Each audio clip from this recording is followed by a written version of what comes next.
kana kafala vitra tanagnantegna manjony vavata kofa na letra androaligny zaky mandregny tio didikany zay mahatsaro aminay agny za tagnindako na nimo maregny le roteko aminay anga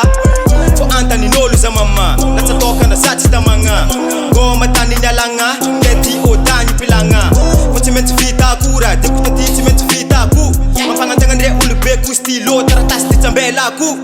nafa ela nialako tagna matokisa fanatrana menandre za tsy ve ita ndraiky mafy ny fiainagnatify zany kandre mbôla tino avatse kafa mody mazo andro isanandro sanandro za aty jerije natambola tsy hitafo tsy maintsy mitraka zegny atako tsy anje fo ampaminany tsy masigny amy tany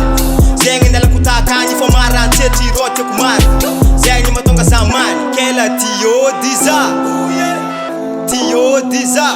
alifasa freza yody Tani lavi tani misaneze tsitamang 512 tani piraneze matsaroang Iskwanomi tande ni zaede zokurang Zaeti yode ya Jodi Zaeti yode Jodi Zaeti yode Jodi Zaeti yode Variaka to komansi na feky raha ataoko komansi tsy aiky za zegny tiôdy matsaro tanany na tombona beza ke volagna amy dady za mbola hoavy fa mbola mitady ka za magnady tsy nianatra maregny za hoavy agny mbara iriavako jiaby agny za ty matsaro akagny fa tsy dity ndraiky renda nialako takagny fa bôso nialako tanàna de tsy maintsy midoko natatsy tamagna nefa aiko fa mamy ny mody za totroena ody na dizy na moroky hoadignako lalana mody fa nialako avy tagny mbola tsy vita tiako tafita ka zegny matonga za miezaka mafy mandaliny andro manaliny beky ho tonga mitanjoko ô somefitsy ambane ho pagnarifa tsy veta ho loany fô tsy rambo ho ray any fianakaviagnany tanjo ka tiako ambara za tsy tamagna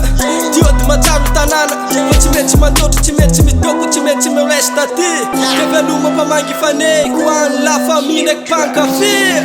Tani lavi tani misaneze tsitamang 512 tani piraneze matsaroang Iskwanomi tande ni zaede zokurang Zaeti yode ya Jodi Zaeti yode Jodi Zaeti yode Jodi Zaeti yode Jodi